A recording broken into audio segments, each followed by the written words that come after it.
আজ বাড়িতে প্রথমবার তৈরি করেছি বিস্কুট আর সুজি দিয়ে কেক। তো চলো কিভাবে তৈরি করেছি সেটাই তোমাদের সাথে একটু শেয়ার করি। প্রথমে দেখো বিস্কুটগুলোকে আমি মিক্সিতে গুঁড়ো করে নিয়েছি। তারপরে চায়ের একটা কাপে নিয়ে হাফ কাপ চিনি আমি গুঁড়ো করে নিয়েছি।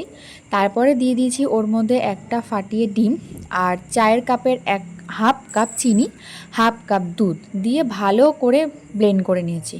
তারপরে একটা পাত্র নিয়ে ওর মধ্যে 1 কাপ সুজি আর 1 কাপ বিস্কুটের গুঁড়ো দিয়েছি, আর দিয়েছি বেকিং পাউডার 1 চামচ আর বেকিং সোডা একদম অল্প, মানে 1/4 ভাগ। তারপরে দিয়ে দিয়েছি একটা লেবু গ্রেট করে, একটু গন্ধটা সুন্দর আসবে। আর 1/4 ভাগ লেবু দিয়েছি যাতে ডিম যেটা দিয়েছি তার গন্ধটা না আসে। তারপরে ওটা দিয়ে ভালো করে ফ্যাটিয়ে নেব। আমি গুঁড়ো দুধ দিতে ভুলে গেছিলাম, তোমরা অবশ্যই দিও, গুঁড়ো দুধটা দিলে খেতে একটু টেস্ট হবে। তারপরে ভালো করে একদম ফ্যাটিয়ে নিয়েছি, যত ফ্যাটাবে তত কেকটা ফুলবে ভালো হবে।